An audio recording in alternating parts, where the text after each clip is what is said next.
মেসির সবচেয়ে মারাত্মক অস্ত্র কোনটা? থ্রু বল, কোনাকুনি পাস, ডিফেন্ডারের পেছনে দৌড়ানো রানারের জন্য। অস্ট্রিয়ার রক্ষণ সেই ফাঁকটাই বন্ধ করে দেওয়ার চেষ্টা করবে। 4 জন ডিফেন্ডার একটা সমতল রেখায় থাকবে, ফুল ব্যাক আর সেন্টার ব্যাকের মাঝখানে কোনো ত্রিকোণ তৈরি হবে না। দাভিদ আলাবা অভিজ্ঞ স্মার্ট লিডার, তিনি ডিফেন্স লাইনের মাঝখানে দাঁড়িয়ে পুরো সিস্টেম নিয়ন্ত্রণ করবেন।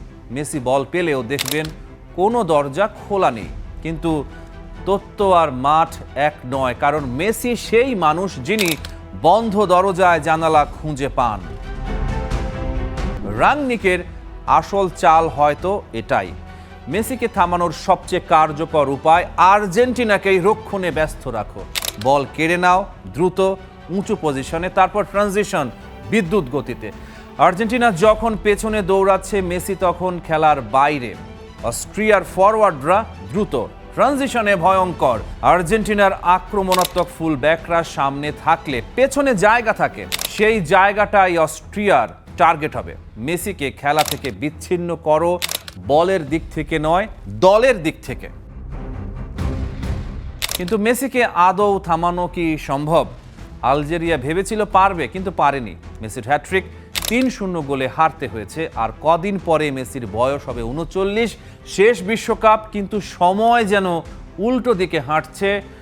রাংনিকের গেগেন প্রেসিং দুর্দান্ত, কিন্তু গেগেন প্রেসিং একটা সিস্টেম, কিন্তু মেসি জিনিয়াস। সিস্টেম দিয়ে জিনিয়াসদের সবসময় আটকানো যায় না। লাইমার আর সাবিৎজার তাড়া করবেন, মেসি একটু সরবেন 1 সেকেন্ড 1 ইঞ্চি, ব্যাস বল বেরিয়ে যাবে, গোলও হবে। কারণ মেসির শরীরে এমন একটা ঘড়ি আছে, সেটা আর কারো কাছে নেই। ডালাসের রাতে কি হবে? দুটো দল, দুটো দর্শন।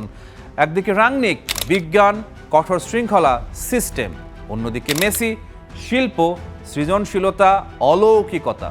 অস্ট্রিয়া লড়বে, কঠিন লড়াই হবে। জর্ডানের বিপক্ষে ওদের 3-1 জয় দেখিয়েছে এই দল, সুসংগঠিত, শক্তিশালী, আত্মবিশ্বাসী। কিন্তু শেষ প্রশ্নটা থেকে যায়, যে মানুষ আলজেরিয়ার বিপক্ষে কেঁদেছিলেন এবং তারপরও হ্যাট্রিক করেছিলেন, যে মানুষ ব্যক্তিগত কষ্ট বুকে নিয়ে বল জালে পাঠিয়েছিলেন, সেই মানুষকে থামানো কঠিন। Rahman pair, star play.